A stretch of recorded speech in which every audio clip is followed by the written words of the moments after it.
자, 마피가 계속되면 건설사들의 신규 주택 공급을 줄인다는 소리죠.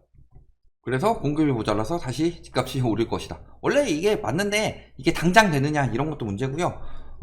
첫 번째로 일단은 요 논리는 이거죠. 마피가 계속되기 이전에 미분양이 늘어나요. 왜냐면요, 건설사는 마피를 생각할 이유가 없습니다. 왜? 마피는 분양이 끝난 물건이에요. 그러니까 지금 저기 부동산 같은 경우가 되게 그런 게 반품이 안 돼요. 반품이 안 된다. 거래 끝났어. 네가 샀잖아. 그 마피는 그 사람이 손해를 보는 거지. 건설사는 마피에 대해서 전혀 하등의 책임이 없습니다. 그냥 분양가 비싸게 팔아먹고 빠져나가면 돼요. 그런데 미분양이 늘어나게 되면은 건설사 손실이 커지죠. 그러면은 공급을 줄인다. 신규 공급을 줄이고, 그러면서 이걸 가지고 공급 부족이 일어나면서 집값 상승. 요 논리에는 두 가지 맹점이 있습니다. 그래서 요 두 가지 맹점을 한번 파악을 해봅시다. 자, 첫 번째, 신규 주택 공급이 줄어든다고 해서 공급 부족이 아니다. 자, 그러면은 이 부분에 대해서는요, 총 주택수를 봐야죠. 총 주택수가 1181만호입니다. 그리고 전년보다 28만 6천호가 늘었다. 자, 그러면은 공급된 게 요만큼이고 기존에 있는 게 요만큼이에요. 그럼 여기서 나오는 매물이 많을까요? 요 공급이 많을까요? 즉, 공급은요, 크게 두 가지로 나뉘는데 기존 매물이 있고 신규 공급이 있어요. 근데 얘만 가지고 공급으로 몰아붙이는 게 있다. 그런데 얘가 원래 더 핵심이에요. 그러면은 요 논리는 어디서 문제가 생긴느냐? 공급 부족이라는 이야기를 하는 것 자체가 초딩 논리다. 예전에 어떤 기사였는데 그런 이야기가 있어요. 중학생도 알고 있는 시장 논리를 문재인 정부는 모른다. 중학교 교과서에서 나오는 논리를 문재인 정부는 모른다. 그 이야기가 뭐예요? 공급이 늘어나야지 집값이 떨어진다. 왜? 수요 대비. 그래서요, 공급 부족, 공급 과잉은요, 수요 대비 공급 부족이냐, 수요 대비 공급 과잉이냐, 요걸 봐야 돼요. 그러니까 공급 부족이라는 건 수요를 대비를 해야 되는데 이 수요가 나뉘죠. 실수요가 있고요, 그 다음에 갈아타기 해가지고 투자하는 수요도 있고 갭투기 수요도 있고 등등. 그런데 이게 막 상승장에서는 요런 것들이 어마어마하게 늘어납니다. 왜? 실수요보단 갭투기가 돈이 덜 필요하니까. 근데 전세가가 떨어지니까 갭투기가 소멸하고 있죠. 그래서 이런 가수요들 빼고 요 실수요들을 기준으로 봐야 되는데 요 가수요 다 갖다 붙여놓고 공급 부족이다. 일단 이야기하고 있어요. 자, 그러면은 우리가 자, 서울의 공급 물량을 볼게요. 자, 이 정도만 해도 보이시죠? 2019년에 47,000이고요. 2020년에 45,000입니다. 그 다음에 2021년에 31,000. 이때 집값이 어땠어요? 올랐죠.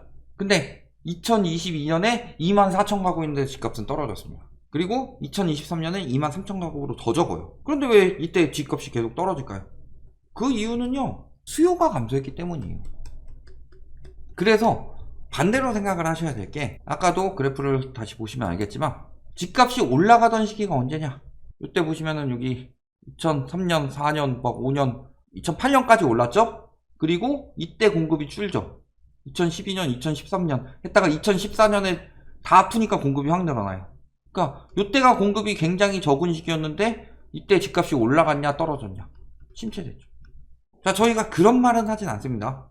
공급이 많으면은 집값이 오른다는 소리냐, 이 소리는 아니에요.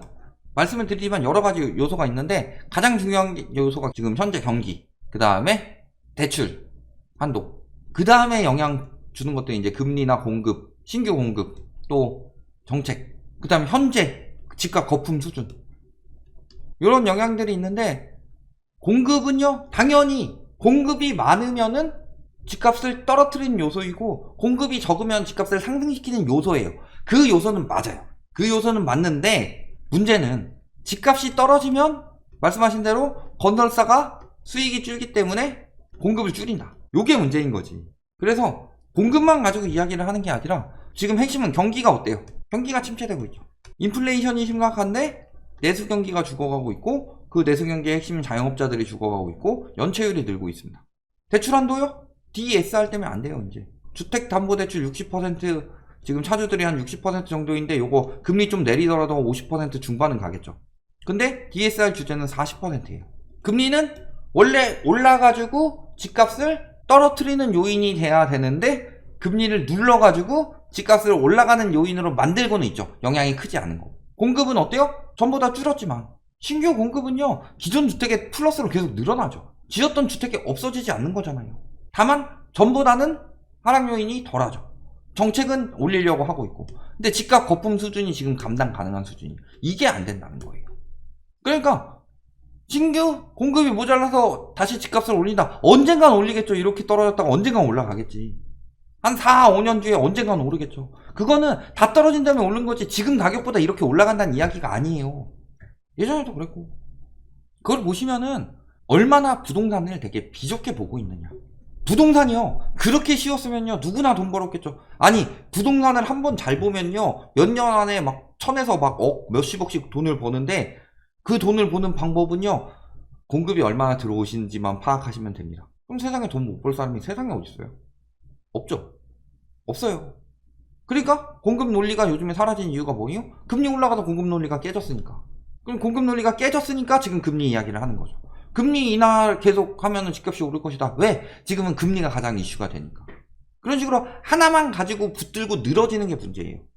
이거 하면은 오를 거다. 이거 하면 오를 거다. 경제에 그렇게 쉬운 게 어딨어요? 세상에 경제가 그렇게 쉬운데 사람들이 경제 공부를 안 하고 돈을 못 번다? 그러니까 막 상승론자들은 그런 식으로 이야기하죠. 지금 돈 안 벌고 이런 사람들은 뭐 광고도 나오더만 우리 거에도 붙더만요. 뭐 이런 우리나라 자본주의 시장에서 돈 못 버는 사람들은 바보들이다 이런 식으로 하면서 굉장히 사람들의 그 심리를 자극하죠. 열받게.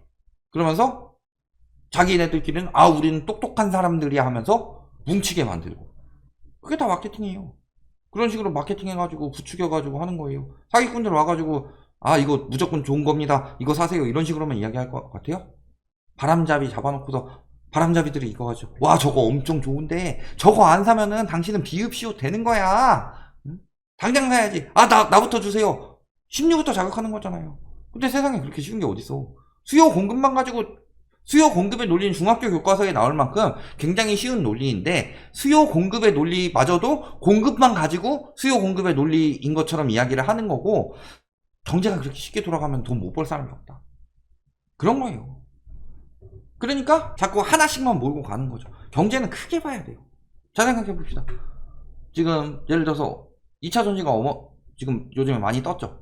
2차 전지가 많이 떴다 라고 했을 때 이 2차 전지가 굉장히 유망하다. 왜? 앞으로 전기차가 개발이 되는 거고 전기차에 기름차를 이제 넘어설 거고 그러면 전기차에다가 2차 전지가 여러 개씩 들어가니까 2차 전지가 뜰 거다. 그럼 2차 전지가 큰 틀에서 보면 맞는데 그래 그것만 딱 보고서 그것만 가지고 주장을 해요? 그런데 세계적으로 봤을 때 전기차 말고 뭐 획기적인 발견이 나와가지고 물러가는 자동차가 나올 수가 있어요. 혹은 전기세가 갑자기 어마어마하게 올라가지고 전기차보다 석유차가 더 싸요. 그때도 똑같은 형국이 될 것이냐. 그러니까 경제를 크게 봐야 되는 거죠. 그리고 그 중에서 특히 부동산은요 더 심각합니다. 2차 전지 같은 경우는 이제 발전 가능성이라도 있는데 부동산 같은 경우는요 발전 가능성이 없어요. 오로지 유동성 가지고 장난질 치는 거고 그 유동성 시장이 어떻게 흘러가는지 경제 시장에 크게 봤을 때 두 가지 유동성이 있죠. 대출 유동성과 소득 유동성. 그런데 소득 유동성이 떨어지는 게 핵심이고 대출 유동성은 일시적인 상황이에요. 일시적인 상황인데 DSR 규제 같은 거는 큰 대못을 박아버리는 거고 이 이상은 못 넘어 라고 대못을 박아버리는 거고 이 두 가지가 핵심인 거지 그 공급 조금 줄어든다고 매번 집값 하락기에 공급은 줄어들었습니다. 그만큼 신규 공급이 생각보다 집값에 미치는 영향은 다른 요소들에 비해서 크지 않다. 이 부분을 보시면은 아실 수 있다.